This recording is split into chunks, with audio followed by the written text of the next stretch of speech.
Hello, hello. Out on the water again. We've got some tougher conditions. Things are starting to warm up a bit. We're starting to get some snow melt, starting to get some rain. Water clarity is getting a little off color. These fish are seems to be a little choosy, like a transition. Lots of bugs around. It's been a little tough. Certainly not as easy as it was a week or two ago. Blowings have started to come off. Midges are coming off. Some other insects that are really starting to move around down there. So dialing in exactly what they're eating, a little tricky. But we're gonna work this little bit of water right in front of me here. We'll see if we can't find a few. It certainly has been tricky dialing in the right pattern.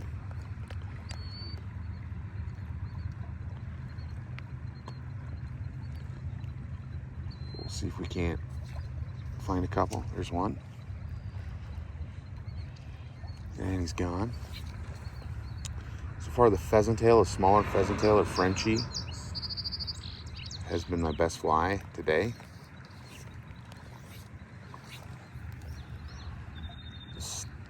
A lot of times when it gets dirty and high, we think, oh, we got to go big bug, get down deep. A lot of times, if you really think about what's happening with the hydrodynamics, and if water temp's warming and bugs are getting more active, there's one. These fish, a lot of times, will actually downsize what they eat because there's just more food in the system. And there's so much big debris floating down that they'll put their mouth on it a few times, but they start to really get dialed into what they're seeing a lot. And if you've got a lot of blue wings, a lot of midges, they're gonna just focus on smaller stuff. Even though the water's dirty and off color and we think, they can't see it, we gotta throw something big in their face. Not always the answer.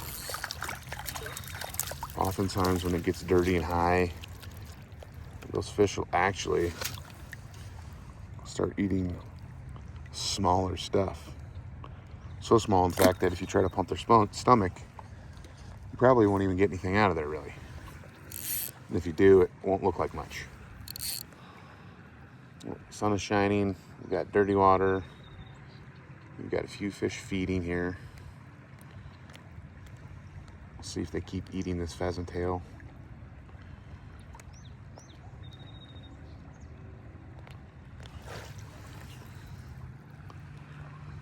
The trick to fishing lighter bugs, smaller bugs, is bumping your tippet size down. I already like to use light tippet because I like to get it to cut through the water column faster, so that I have a better understanding of what's going on with my bugs. You don't always want it to you don't always want it to drop straight to the bottom. Sometimes you want it to slowly drop to the bottom. And that's more to do with the weight you have on your fly, whether you're fishing like a 1 mil bead, 1.5 mil bead, 2 mil bead, or no bead at all sometimes. But fishing these smaller flies like size 20, size 18s, very difficult. You can certainly tie 5X or even 6X with the eyelid of those flies. However, that was a bump. Oh, bottom. However, the strike detection and the way your bugs are going to float in the water with that heavier tippet, it's just not going to give you the feel that you need with those smaller bugs. You really need to bump your tippet down to probably at least 7X if you're tight line nymphing. If you're indicator nymphing, there's one. You can kind of get away with whatever tippet you want. There's plenty of guys out there like, if I can get 3X through the eyelet of a size 20 fly, then I'm going to use 3X. Well, that's fine. But I want my bugs do what I think the other bugs are doing. And so that's what I'm trying to match when I match my line with my flies. And I want to be in really good connection. The heavier your tippet are, the heavier your tippet is, the least amount of connection you'll be in with your flies. So if you downsize that tippet, or rainbow, you'll have a little bit better feel. Now, sure, are you going to break off more? Absolutely. But, we got to keep the fly shops in business somehow, right?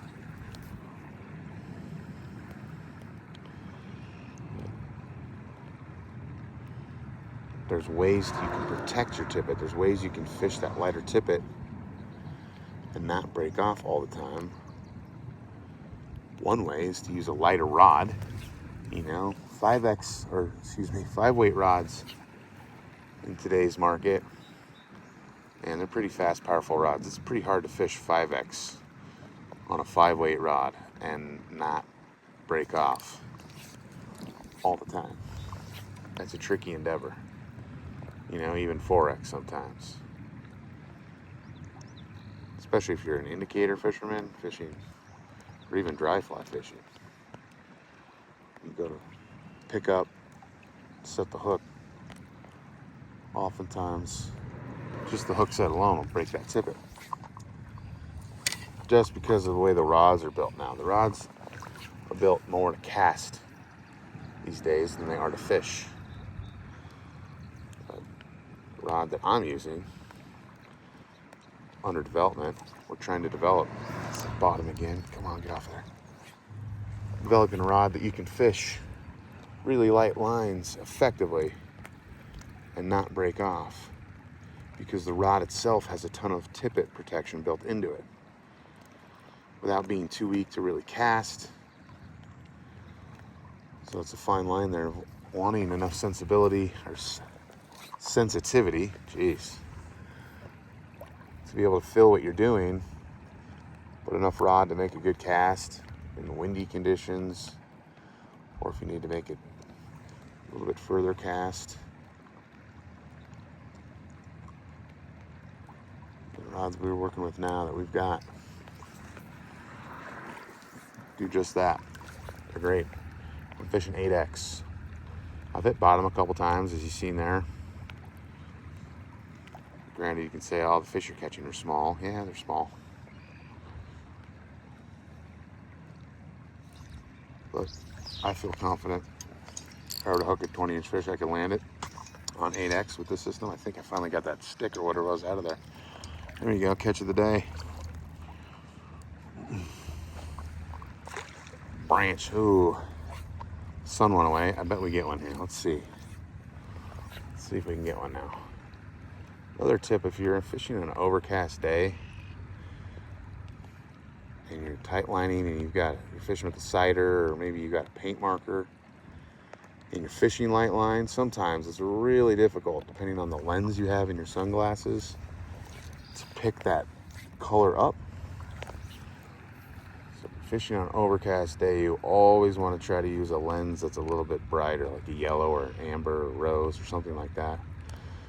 That will really help you see the color of your sighter much, much better. Well, let's take a step up. I'm sure there's so many fish out there in front of me. It's just whether or not we get the right drift. Water clarity the way it is, they're probably not going to move real far. Because believe it or not, there's probably a lot more bugs floating down the water than you think there is. And it makes sense, the pulse of water, it's going to force all sorts of stuff to float down, not just bugs, but debris and everything else. So they're not going to move real far to grab a meal, because they don't have to. And that's probably the trickiest thing about fishing in dirty water, is because the system is now sort of concentrated with food. You've got a lot of competition out there with your flies.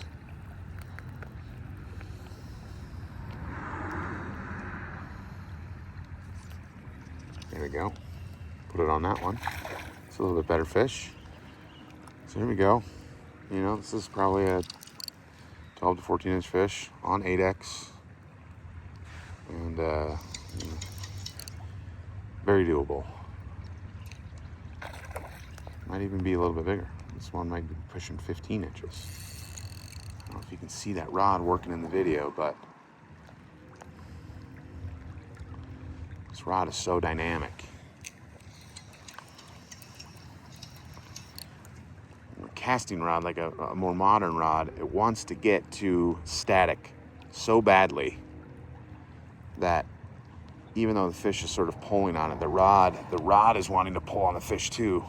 You know, all rods are going to want to do that, but the pressure and energy that rod is putting on the fish and on your tippet and on the hook and everything. You know, some people say, well, it's just a softer rod. To some degree, yes. Softer tip, softer midsection, if that's what you want to call it. But the recovery of this rod is also very, very quick. That's why I'm able to cast super light flies very accurately and at distance. I don't think I have a 2 mil bead on right now. Maybe I might have a 2 mil bead on. The bottom fly might be a 2 mil. Because my rod is not trying to pull that fish through the water, trying to get back to static, it's staying where it's at, I'm able to put quite a bit of energy in the rod and take less energy off the line itself. And so I can fish these light tippets without worrying of breaking fish off. Now, this is a good fish, yes. I mean, this is all of 15 inches probably. Nice rainbow. Really nice rainbow. And the big ones, usually the little ones are super foggy. There he is. Really nice fish. Colored up. Let him go. Like this. Yeah, I'm not sure that I can play a fish like that with 8X with any of the rods that are currently on the market right now. It'd be very difficult. Now, if you're more skilled of an angler and you understand how the rod and the line are paired together, then certainly you can, with time, adjust the way you fight fish to use lighter lines. But this rod takes a lot of that guesswork out of it. If you're curious what rod I'm talking about, ask me in the comments. Love to talk more about it. Love talking shop, love talking gear. Now, sun crept back out. We got that fish, I believe, when the sun kind of went away there for a second.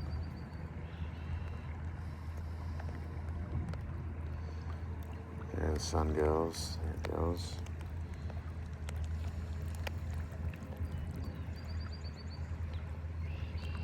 You may be wondering, like, well, shouldn't the light help the fish see your bug better? Well, think about being in a dark room and then walking into a bright lighted room, or vice versa, going from a bright room into a dark room. It takes a second for your vision to adjust. Trout have exceptional vision, and there's actually more of a contrast in low light for the fish to see your bug than there is in bright light. Bright light kind of washes everything out for the trout, and they have to adjust to it. They can, just like our eyes can adjust. But that light comes out, especially in darker, off-color water.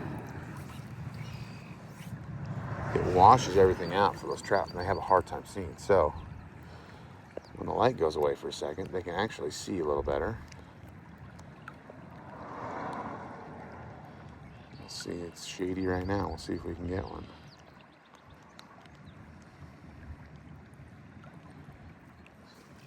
Frenchie has been the go-to fly today. That's the one they want. No doubt about it. Every fish I've caught has been on that fly. Here comes the sun again. Nope. You got one right when the sun came out, so there you go. What kind of theory you got there? Well, it's more of a hypothesis, right? Okay. Little tiny dude.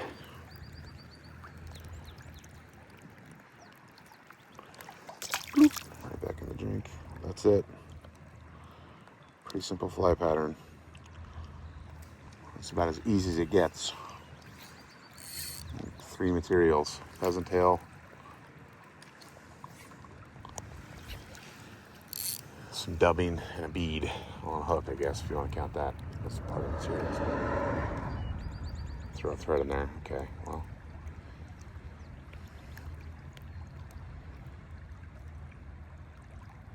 Take the essentials out of it, and there's really 2 materials. The only downside to using pheasant tail, I think it's probably one of the best materials out there for nymph time. The color, the way it acts in the water, the little ribbings on it really mimic the gills of small mayflies and stoneflies almost identically. It is brittle, however, and even if you use wire and wrap wire around it, if you catch enough fish on pheasant tail, it will eventually, even wire-ribbed pheasant tail flies or Frenchies, whatever you prefer, they'll get beat up. Which, that's not a bad thing. If you're having to change flies because it's gotten eaten too much, yeah, it's probably a pretty good day, huh?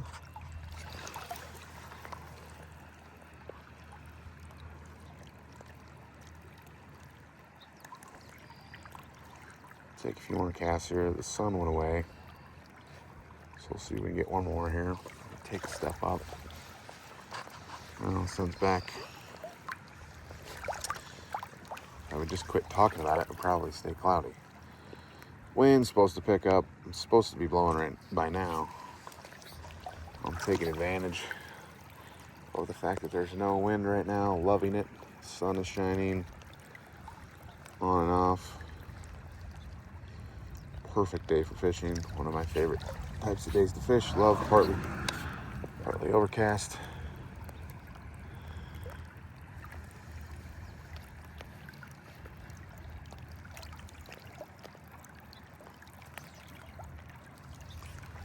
Thought that was one, but we just hit bottom.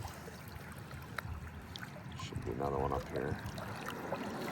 Hiding.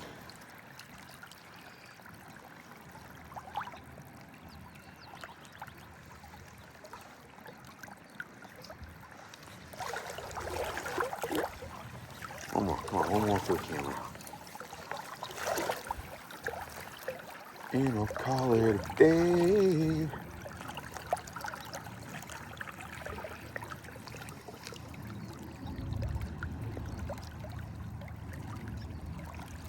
I'm in shallow enough water right now where my flies actually get down and is getting down enough to tick the bottom. And when I'm in deeper water, I like to try to keep as much slack. Well, even in shallow water too. But shallow water, it's hard to keep that little bit of slack in there because your fly gets down there and it tightens everything up. If you can just drop your rod tip a little bit once you feel the bottom, introduce a little slack, that'll take a little tension off your flies. Give you a little less drag, which is what we're trying to do here. Even though the method is called tight lining. Now, more Czech style, Polish style nymphing, you definitely want to be in direct contact with that. Even early forms of tight lining in the US, yeah, lots of weight. You want to feel that thing tumble the bottom, you know. That's not exactly what I'm trying to do here. I think there's a lot of fish up in the water column. Again, counterintuitive to what people think, or what you hear a lot when it comes to high, dirty water. Oh, you got to get down there. Get down on the bottom. Not always the case. Sometimes that does work. Sometimes that is effective. I mean, guiding the Madison River for a long, long time. In the springtime, Madison River will get about the same color this river is right now. And those fish move into very shallow water, and they will feed on midges in extremely shallow water near the surface. And I remember when I figured that out, it was a game changer. There we go. There's our fish to end it. And a better fish too. Key takeaways: don't be afraid to throw small bugs in dirty high water. The trick is look for the softer edges or middle, wherever you can find where the water's broken a little bit, just like any other time. Cold water situation, look for where those fish are going to spend the least amount of energy to feed.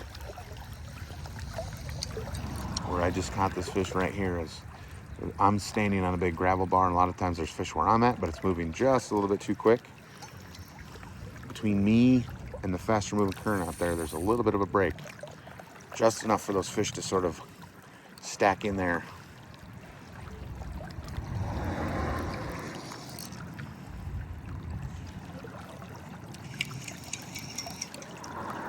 This fish is doing all sorts of cargo down there.